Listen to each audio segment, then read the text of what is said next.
Welcome to the Manager Matt podcast show. The show is designed to give you solutions to your day-to-day management and leadership problems. It's hosted by Matthew Haddock, a frontline manager and leader with over 25 years of experience. If you're ready, then let's get on with the show.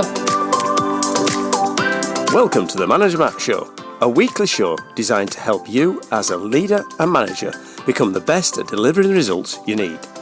Please, if you haven't already, subscribe to the show so you never miss an episode and share it with anyone who you think would get benefit. Right, without any more delay, let's get on with this week's show.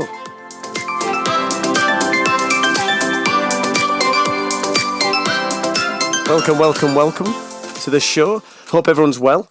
I hope that you can tell the difference in the sound quality. I've noticed over the last few episodes I've recorded, I've not had the greatest sound quality. I do apologise for the listeners for that one. That's to do with the mic setup. I'm hoping that this show sounds much better than the last couple. I am back on my original mic, so it should help. But of course, keep sending me the feedback, as it's a gift, and let me know if it sounds any better. So, for feedback, again, thank you for a couple of listeners who've reached out by email and through LinkedIn and messaged me around the idea of the concept of leadership. They've really enjoyed the way that we've looked at the people side of it. And then last week or the week before, we looked at the big five personal management competencies being one-to-one feedback, coaching, empowerment and delegation. So I'm going to continue that theme this week and just go through a couple more that are in my list of the best things that managers should and can be doing. And I'm going to look at positive leadership today. So a little bit of a look at around mindset, how you lead, and what happens when you fail to lead properly. Because realistically, as a leader and manager, I know I intertwine those two, but realistically, as a manager and a leader, you need to be positive in what you do. I mean, the actions that you do are seen straight away by many people, and it's a very important part of leadership which isn't really taught a lot. You know, a lot of the time you go through the mechanics of how to do these things right and how to do good stuff, which is important, don't get me wrong, but a mindset and the idea of managing with a positive leadership is very important, because it does set expectations for the team. If they see you deciding not to really care, not to bother, coming in at a certain time, only working the hours you work, you spread that around the people. If you become turned off and switched off around things that is important to the business, then that reflects on your team.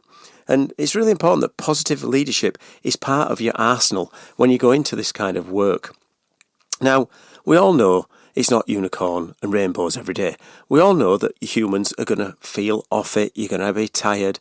It's normal. You know, we're not going to be able to replicate every day the same thing, although we do try to. But it's very important that when you go through that door, you become the person you need to become to get the results. And that means having that positive energy in what you do. If you don't carry a positive energy into a place, if you come with your head down, not feeling it, then it just travels quickly. It's faster than lightning. It shoots around and everyone knows straight away, oh gosh, he doesn't seem himself. He doesn't seem to be talking like he used to. What's up with so-and-so today? Has he had a bad day? Somebody give him a bollocking? You get that kind of thing. So these are things I think with the positive leadership you need to look at. It's mindset. You know, you've got to make things happen. So how do we make things happen instead of why can't you make it happen? That just positively spins your mindset. So when you're in a meeting or in an interaction and you come to a problem, which you're going to get because that's what leaders do, they deal with problems, it's how you make sure that you go into there looking at not what has happened and the negative side of it, but how can we fix it? How do we make this happen? How do we take a positive look at it? Again, not to the point where you're dismissing it as it doesn't matter, I'm just going to smile and wave and get through it, but because your mindset needs to be positive, because the people around you are looking at you to do exactly what it says on the tin, and that's lead. And if you're not going to lead with a positive intent and a positive leadership and a positive mindset, then you're going to fail. You are going to be realistic. You know that there's going to be issues that are going to be hard to fix. There's going to be issues that are going to put pressure on you outside of your control. But you need to, as a leader, control the controllables. Go out there with a mindset of how can we get this right? How can we fix it? And usually the first part of it, it's around getting that instant fix of what needs to be done there and then. if you think of triage from a hospital setting, first thing you got to do is stop the bleeding. Because there's no point in dealing with a certain injury if the person bleeds out before they get that fixed. So the triage part of it is fixing the problem straight away. So when you're going in there, you've got to fix it. Then you can use the tools to find root cause as you go through. But if you don't go in there with a can-do, we will get this sorted way of looking at it, it soon falls down. Second part of positive leadership is setting the line. You need to set the standards that you expect people to work to and hold them to that standards. And this is where some people get confused between the idea of a positive leadership being all, furry and happy and, everything's great, it's all cuddly. Actually, no. As a positive manager, you're setting expectations, you're setting the line. Someone once told me it was a donut line, and at first I was thinking, I don't understand what that means. What do you mean, a donut line? Do we work in Dunkin'? No, what it meant was, if you set the line and you go under it, you need to be a donut. It's a very American saying. It took me a while to get there, but it stuck with me. So you set the line. You let people know the standards and you hold people to it. So a positive leader will hold people to standards because firstly, it shows that you care. It shows that you've set the standards for the business. You're saying this is what I expect you to do day in, day out. And then people know that they're held to that. They know that you're caring enough to make sure that the standards are set, and you'll hold that person account if the standards go wrong. Holding to account isn't about always giving them a telling off, isn't about looking at negatives. It's about seeing what tools, what techniques, what skills they need to make things happen. So you gave them a chance to learn and move forward, and you've set the standard for them. But it's important you set the standard, because if you don't set the standard, how do you know people are going to be able to hit the standard? If you let them drift and you don't have a standard, then you get people going all over the place. So second part of positive leadership is around setting the standard. And the third part for me is about the shadow of the management. You need to be on time. You need to be present.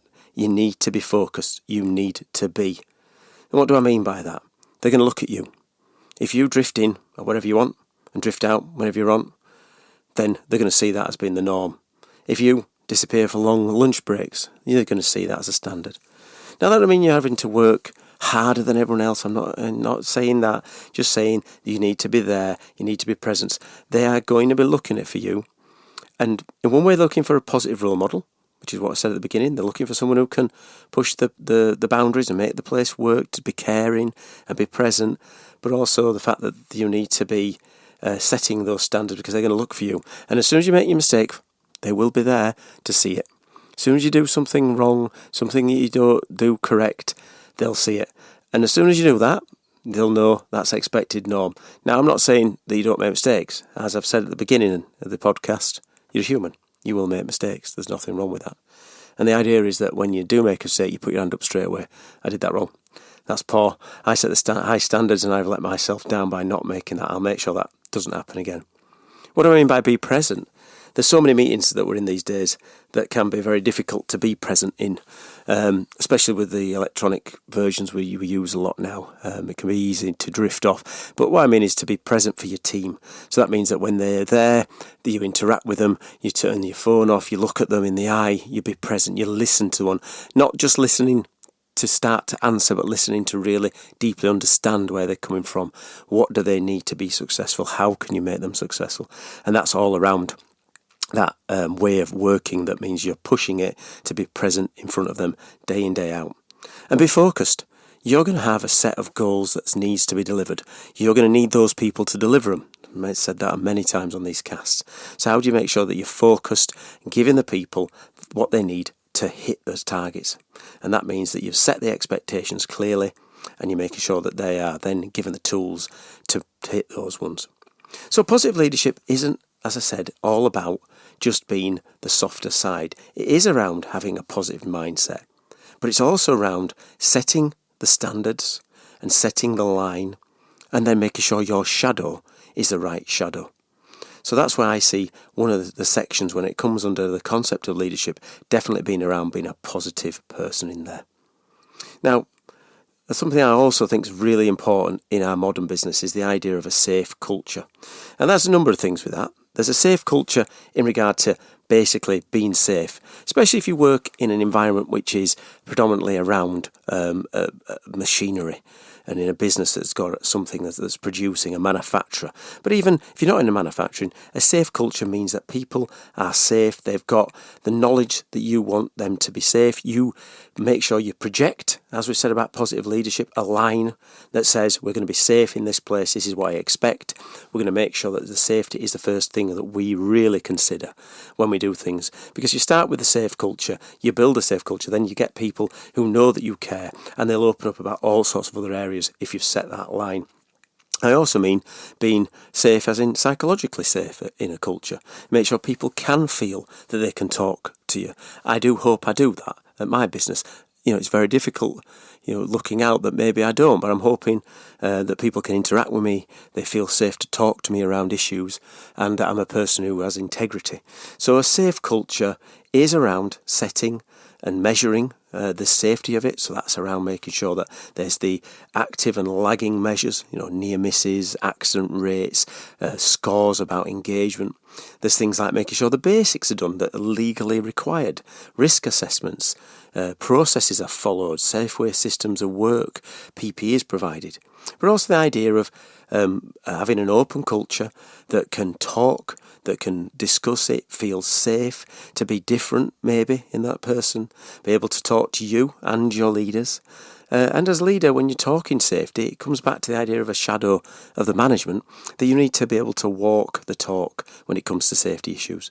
There's no point in having a banner saying we are the safest place, and then as soon as the orders need to go out the door, safety goes out with it, and you just do anything you can to quickly turn it round. That's when you really find yourself in a culture that isn't living the safety. And it's the same if you're talking around inclusivity, making sure people can feel safe at work, to be themselves, to be the person they are, not to wear a mask.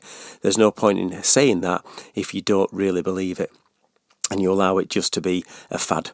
And that's a really important thing around safety, and it's grown massively. If I'd have talked about this 10 years ago, the only thing I'd have talked about in safety would have been around making sure that the safe system of work was in, the permits were right, the risk assessments were done, the hierarchy of controls were in place.